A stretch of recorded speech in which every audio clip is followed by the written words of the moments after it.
Welcome back, guys. Hope you guys enjoyed the 3 episodes of painting my cousin's truck.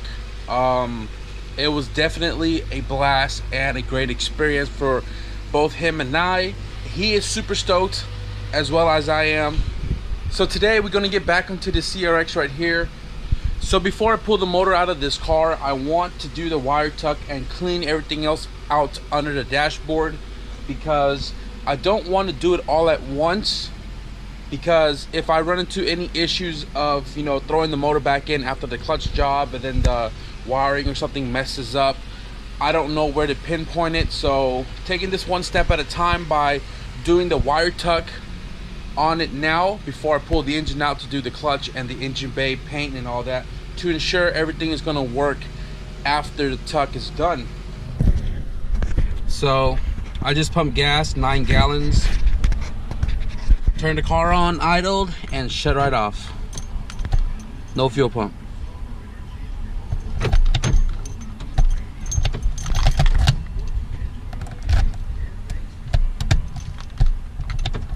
Nothing.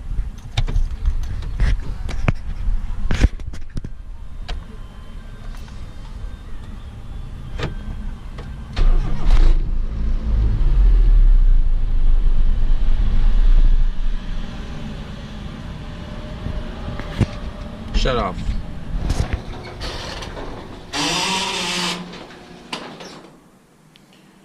Alright guys, so we're back. I got me some In-N-Out burger. Spent about 30 minutes eating that, watching some videos, Big Murph, watching some Hunter Tune and stuff.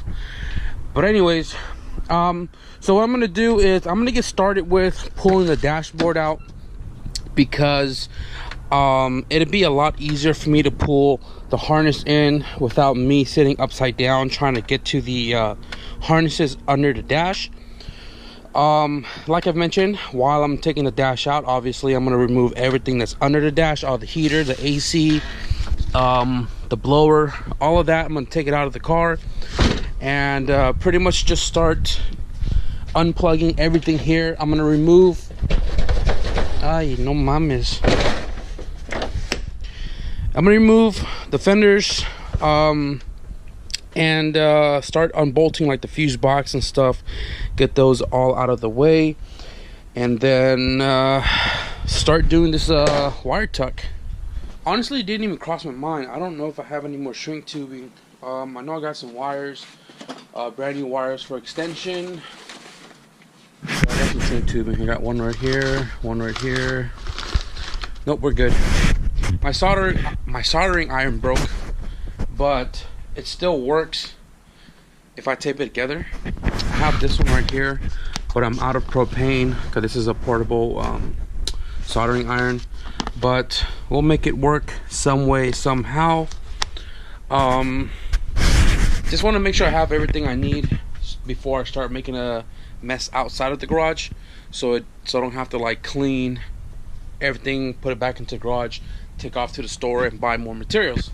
So looks like we got everything we need, and let's start tearing everything out.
So I forgot to mention there was a ground right here that is connected to the steering column. And then there's this little box that's also at the steering column. I broke it right there trying to pull it out. Other than that, that is how you take out a dashboard, at least how I do it. Now I am going to pretty much strip the heater box, the AC unit, the heater unit, all the vents and everything that goes to the driver's side that I won't be needing anymore, and start pulling the wires into the car so I can start extending them to their home location through the fender. And I also got to take off the fenders. Yeah, this one's gonna be kind of tough because the door doesn't open all the way and I can't get to the bolts underneath, but we'll find a way.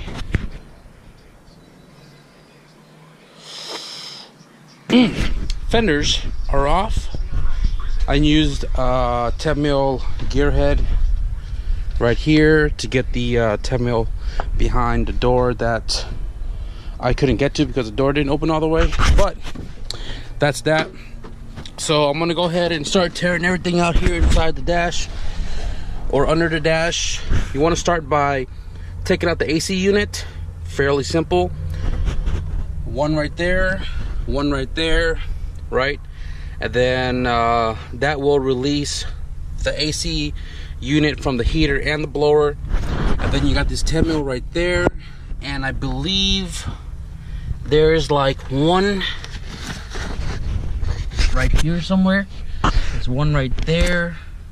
But yeah, that should come out, and then it doesn't matter which one you take out first. The blower system, one right there, one right there. I think one in the back. This guy right here has one here, one on this side. I'm not sure if there's one in the middle, but there is definitely one in the engine bay. And the one in the engine bay is a 12 mil. Whip out my phone real quick. It is right there. I don't know if you can see it dead straight. That 12 right there is holding the heater core in. Fortunate for me, there's no heater hoses. You can see it smashed up right there. The bar fittings for the hose to the heater core. So that saves me a lot of time. I'm gonna go ahead and just tear everything out right now, and I'll report back when it's all removed. Got everything removed from the firewall. I'm gonna be taking off that firewall mat right there because that thing is heavy as shit. But look what I just found out. I took off all the vent and stuff and the bar that was holding it in place. They're just held by 12 mils. 1, 2, 3, 4, 5, and 6. But check this out. Holy herpes. That is horrible. Like, it broke, and then they welded in the position that it broke in. So now me and the mad scientist got to rip this all apart and replace the non-piston rings that it did not fry. But that's fucked up. Holy shit.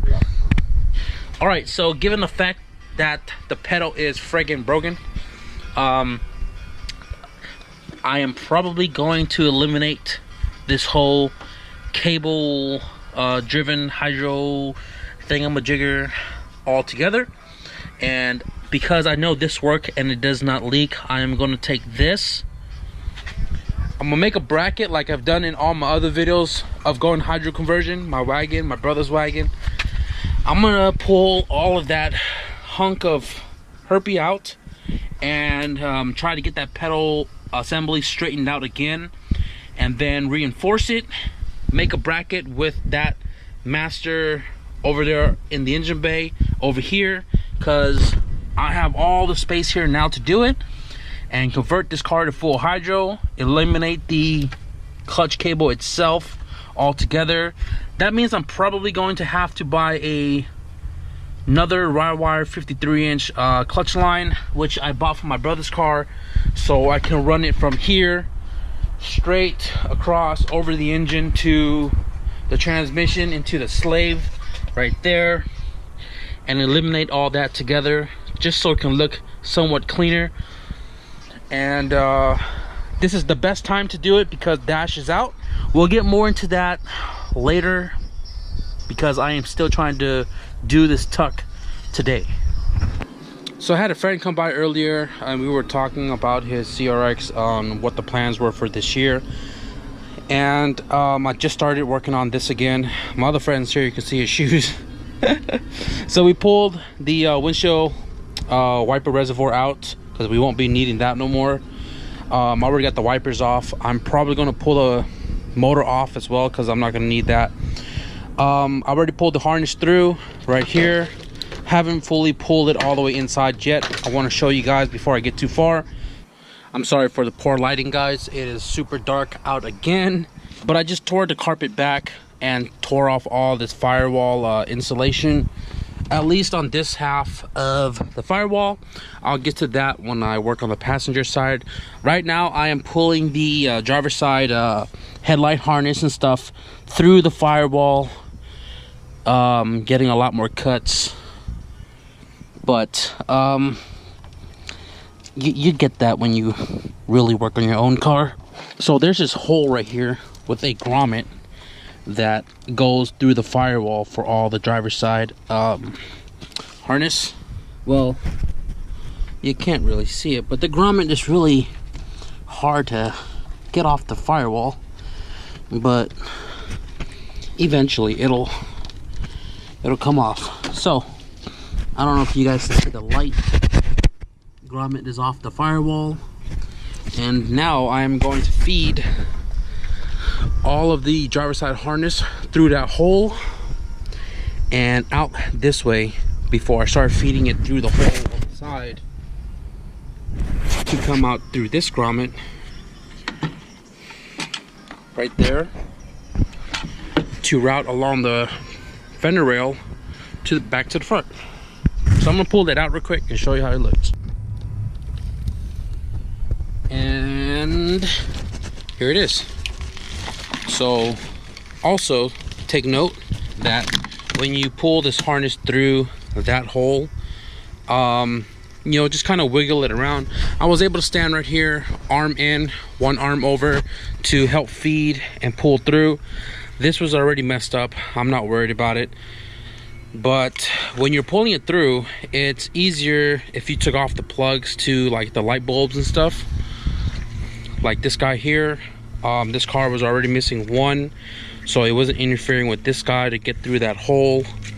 But once you pull it all the way through, the driver's side is going to have this plug right here, which goes to your engine harness. Now there's two ways you can go about this harness right here, this plug. You can unloom this, right, and pull this plug literally all the way up to that grommet, and you could route this back through that grommet on the firewall and have this be back inside the engine bay, which is how I'm going to do it. And if you do it this way, pulling it through this loom, it will allow you to pull this whole harness through the side here further out, because if you left it alone right here, you could only pull it this much through the frame, because you need to retain this plug inside the car, and then you would have to wiggle in the engine harness through that hole to plug up to this guy, and your resistor box will be in here as well. So what I'm going to do is unloom this, pull it out, pull this one out further out here, and get these guys a lot closer to the headlight section. And the only wires that I believe you extend on the driver's side doing that technique is the headlight guys. All of these should go right to their home, making the driver's side a ton easier to wire tuck. The passenger is a whole different story. So I'm gonna unloom this real quick, run it all out, and show you guys what I'm talking about here. So as I was pulling out the harness through the driver's side, I didn't have any electrical tape, so I'm headed to the Home Depot to pick up some electrical tape and a few other knickknacks, and I'll be back to continue it.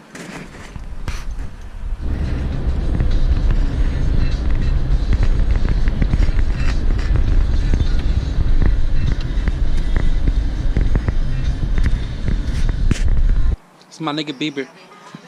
So I just got back. I went to AutoZone and picked up some electrical tape, some cheap tartan. It's gonna be under the fender anyways. Ain't nobody gonna see how pretty or how ugly it looks. But I got 2 of these. I also picked up 16 gauge wire because the other ones I have are 14, and some loom because I don't have any more. And usually I buy that from Fry's Electronic, but I ain't gonna drive all the way out there right now just to buy that shit. And then it hit me. Why do I need corner lights? A horn, headlights, high beams, and all that shit? If it's a race car. I know rules are you're supposed to have one side headlight and tail light, but altogether, why do I need to extend all of this shit if I'm never gonna drive it on the street? Probably if I sold it to somebody who wants to make it into a street car, like they got the title or whatever the case may be, or it's a better peace of mind to have all your lights working, right? So I almost stopped doing this wire tech, but then I thought about the long run. It's always nice to have all your lights and everything working. That's why I'm not going to cut the quarter panel, because I don't want to make it to a hack car, and I'm just going to leave it. I'm not even going to go full diet anymore. I know I've said it in plenty of videos when this car was first introduced, but I ain't doing that shit no more. So, yeah, now I'm gonna continue where I left off. So what I'm doing is I unloomed it, right? And I pulled, this is the engine harness. I pulled this separately away from this guy. So now I am able to bring this out further, right? Because this used to sit all the way over here. So I got another foot of pulling through the frame here to extend this further out to their homes. And what I'm going to do with this guy right here, I don't know if you guys can see the grommet right here. I'm going to cut it, right? And then I'm going to remove this guy from this and run this guy through the grommet back into the engine bay. So in the engine bay, I'm going to have the plug come out enough right here to right there, right?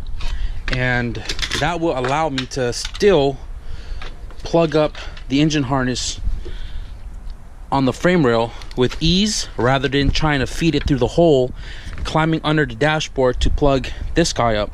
So because the resistor box has a, you know, hole for a 10 mil and the brackets and stuff, I'm gonna cut this off right here. Yeah.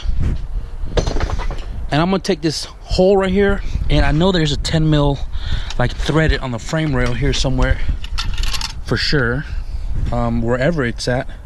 If not, I'll make one somehow. I'm gonna bolt the resistor box somewhere down here, or even self-tap screw it into the frame rail, and then have the harness on the inside side by side, so that these guys would just plug up right there at the very bottom, still out of view of here, but still accessible down there. Hold on, arm test. Okay, my arm fits. So yeah, I'm gonna pull it out and loop this one back inside, and can't feel my fingers. My cousin still has the heater propane attachment at his house, so yeah, wake up. Okay, so I'm not sure if you guys can see this or not, but grommet on the firewall is back on. The wire right here, electrical taped, goes into the engine bay, and then the other end where I de-loomed these two together apart, this one right here goes into the hole on the side. You can see it right there. So right here you can see it's coming out of the hole, the grommet for the what is this, the speaker cable and stuff like that. It's coming out of the same hole right here, And then you can see the new electrical tape. The plug that went to the engine harness sat right here. So imagine that it was still sitting here, that all of this will still be inside of the car. And then this cable would have sat right there like so. And then you can see how short everything is. And then you'd have to extend all of these, if you're using all of these, to their home location. Now, because I split them, I was able to pull out probably 1.5 feet more. You can see from right here, 1.5 feet more or so. And everything pretty much reaches its location, for me at least. Corner lights are all here. Bumper lamp plug is right here. And the only one I have to extend would be the headlight low beam, which is this guy. I'm not running a high beam because one, the plug is broken, and secondly, there's not even a back housing for the high beam. So I'm not going to extend the high beam. I'm not going to be extending the windshield wiper motors, and probably not going to extend the horn because I won't be using it, although it is long enough to go to the horn itself. But right here you can see the plug separated from the headlight harness is right there, and it's plugged up to the engine harness, and the resistor box is bolted down at the bottom with a 10 mil right there. Resistor plug is plugged up, and that is pretty much it for the driver's side engine harness plug. All right, so ground box right here. Now that that's extended a lot further, you don't have to extend anything with the ground box. Usually I have it over there, but because it's extended this far, I am able to use the existing hole, put a short 10 mil in there so it doesn't come out the other side. But that's bolted down, and you can see right here all of the wires are somewhat able to reach its home location. These two right here, I'm not going to be using it, which is for that guy. I'm going to snip it off the green and tie them all up. Well, not tie them all up, but I'm going to snip these greens in different length so that way they don't touch each other. Same thing for the grounds. I'm going to cut them in different length so they don't touch each other or ground themselves out or whatever the case is, and eliminate these plugs. It's only an open circuit if you press it up there, and then obviously power is going to go through it or whatever. But I'm going to eliminate these two wires because I'm not using them. Then I'm going to keep, this is the corner light. So the corner light, I don't have to extend it at all. Obviously it's ideally right here, and it's long enough, but I'll do this another day because this plug right here is messed up. You can see the ground came out of it, and this one didn't even have a socket at all. So because it is long and it comes out right here, I can fix this, repair this fairly easy, so I don't have to extend that. The horn is long enough to go down to where the actual horn is mounted on the chassis. The bumper lamp right here is long enough to come out the bumper to go into the lamp itself. Don't have to extend that. So here is the headlight, and obviously that's kind of short, so I'm probably going to have to extend this about, I'd probably say about 6 to 10 inches, give it a little bit of a slack. I'm not going to do the high beam because, like I mentioned, I don't have high beam at all, but I am going to loom this guy to this guy together, and you can see it's long enough to go to the low beam, even though this is for the high beam. I'm gonna keep them together because if I got like a single globe headlight or something, I can do the conversion right here with all of these wires together to run the single globe H4 or H4H or whatever it is. So I'm gonna go ahead and extend these, loop all of this up, and get to the passenger side. If you guys want to see more thorough on extending all of these right here, I'll put the little card on top because I've done this EF wire tuck plenty of times before. So check that out if you guys want to see more thorough on the extension portion of this process.